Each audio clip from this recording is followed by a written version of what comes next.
सेवक के तौर पर ईश्वर रूपी एमपी की जनता जनार्दन का आभार मानने आया है। मध्य प्रदेश में विधानसभा के नतीजों से आप पहले ही बता चुके हैं, लोकसभा के लिए आपका मूड क्या रहने वाला है। एमपी ने ये भी बता दिया है कि भाजपा सरकार की डबल इंजन सरकारों के प्रति जन समर्थन लगातार बढ़ रहा है। इसलिए इस बार विपक्ष के बड़े बड़े नेता पहले से ही नेता विपक्ष में बोलने लगे हैं, संसद में बोलने लगे हैं।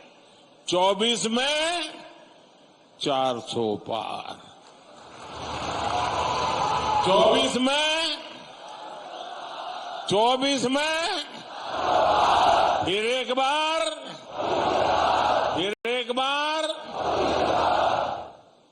लेकिन इसके पहले मध्य प्रदेश की जनता ने विधानसभा चुनाव में जो हमें भारी जन समर्थन किया है, हमारे इतने सारे साथियों को विजयी बनाया है। आपने हमारे पर जो विश्वास रखा है ना, मैं आज फिर एक बार गारंटी देता हूं कि इस विश्वास के अनुरूप हम दिन रात आपके लिए काम करेंगे।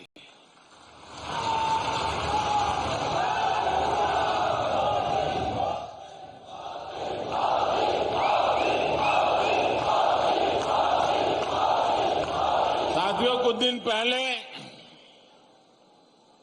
जब विपक्ष में से आवाज आई 400 पार, तो फिर मैंने कहा, देखो भाई, एनडीए की 400 पार की बात तो मैं भी सुन रहा हूं, लेकिन मैं ये भी सुन रहा हूं कि अकेला बीजेपी, अकेला कमल का निशान 370 पार करेगा।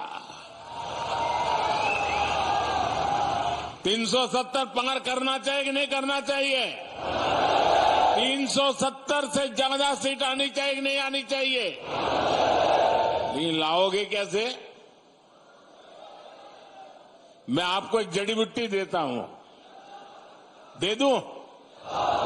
मैं पब्लिकली जड़ी बूटी दे रहा हूं। देखिए, आपको बस आज से यहां से जाकर के एक ही काम करना है, ज्यादा नहीं, एक ही काम। क्या काम करना है? पिछले 3 चुनाव में आपके यहां पोलिंग बूथ में क्या रिजल्ट आया था वो निकालो। पोलिंग बूथ में कमल पर कितने वोट पड़े थे उसका हिसाब निकालो। निकालोगे? 3 चुनाव का निकालोगे? फिर उसमें जिस समय सबसे ज्यादा वोट मिले हैं उसको जरा लिख लो कि इस पोलिंग बूथ में पिछले चुनाव में 3 में ये सबसे ज्यादा वोट मिले थे। लिख लोगे? जरा जवाब दीजिए, लिख लोगे? फिर आप तय करना कि अब जो ज्यादा से ज्यादा वोट बूथ में मिले थे उसमें इस बार 370 नए वोट जुड़ने चाहिए। करेंगे? यानी आपके पोलिंग बूथ में जितने वोट ज्यादा पहले मिले थे उसमें इस बार मेहनत करके 370 वोट ज्यादा लाना है। लाएंगे? हिसाब किताब करेंगे? एक एक मतदाता की सूची बनाएंगे? सरकार के काम उसको बताएंगे? उसने कौन कौन सी योजना का लाभ उसके घर तक पहुंचा है, ये बताएंगे उसको। और जिसको अभी पहुंचा नहीं है उसको विश्वास देंगे कि मोदी जी फिर से आकर के काम पूरा करेंगे, बताओगे। अब एक पोलिंग बूथ में अगर आप नए 370 वोट 370 वोट આપણે ગુજરાતીમાં 370 કહીએ ને, हाँ 370 वोट अतिरिक्त होने चाहिए। अगर ये मेरे हर बूथ में हो गया तो 370 पार पक्का करेंगे। साथियों, विपक्ष के लोगों को जमीनी हकीकत का ये आईना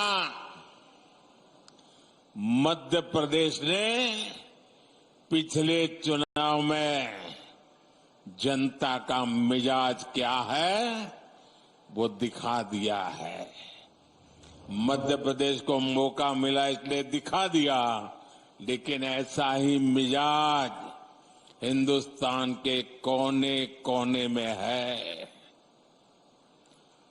मैं अभी दक्षिण में गया था, राम मंदिर को लेकर के मेरा एक अनुष्ठान चलता था और मैंने वहां जो भाव देखा, माताएं, बहनें, बुजुर्ग, बच्चे, नौजवान। मेरा कार्यक्रम नहीं था पब्लिक का, मैं तो अपना पूजा पाठ के लिए गया था, लेकिन हजारों हजारों की तादाद में मुझे आशीर्वाद देने के लिए आ रहे थे। मैंने देश की ताकत को, देश के आशीर्वाद की ताकत को, माताओं बहनों के आशीर्वाद की ताकत को अनुभव किया है। मैं कल्पना नहीं कर सकता हूं कि आपके इस सेवक को आप इतना प्यार करते हैं, इतना आशीर्वाद देते हैं। शायद कितने जन्मों का पुण्य होगा, तब जाकर के मुझे आपके आशीर्वाद प्राप्त करने का अवसर आता है। मेरे प्यारे जनजातीय समाज के भाइयों बहनों, 23 में कांग्रेस की छुट्टी हुई थी विधानसभा चुनाव में, 24 में पूरा सफाया होना तय है। साथियों, डबल इंजन की सरकार कैसे काम करती है, मध्य प्रदेश एक उत्तम उदाहरण आज पूरे देश के सामने है। बीते वर्षों में मध्य प्रदेश ने 2 अलग अलग दौर देखे हैं। एक डबल इंजन सरकार का ये दौर और दूसरा कांग्रेस के जमाने का काला काल। कम उम्र के युवाओं को शायद याद भी नहीं होगा कि आज विकास के रास्ते पर तेजी से दौड़ रहा मध्य प्रदेश भाजपा सरकार आने से पहले देश के सबसे बीमारू राज्यों में गिना जाता था। मध्य प्रदेश को बीमारू बनाने के पीछे सबसे बड़ी वजह थी गांव, गरीब और आदिवासी इलाकों को लेकर कांग्रेस का नफरत भरा रवैया। नफरत, नफरत, नफरत।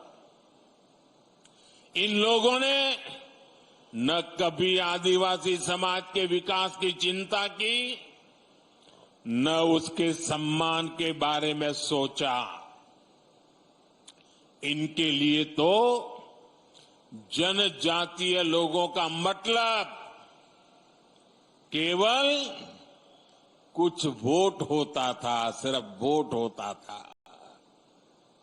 इन्हें गांव, गरीब, पिछड़ा की याद तब आती थी जब चुनाव की घोषणा होती थी। साथियों, ये अटल बिहारी वाजपेयी की बीजेपी सरकार थी जिसने पहली बार आदिवासी हितों के लिए नया मंत्रालय बनाया, अलग मंत्रालय बनाया, अलग बजट निकाला और आदिवासी इलाकों का विकास, आदिवासी लोगों का विकास, आदिवासी बेटे बेटियों के भविष्य के लिए पूरी व्यवस्था। ये हमारी बीजेपी की सरकार है जिसने वन उपज पर एमएसपी में रिकॉर्ड वृद्धि की। ये बीजेपी की सरकार है जिसने एमएसपी के दायरे में वन उपज की संख्या को करीब 10 से बढ़ाकर 90 के आसपास पहुंचा दिया।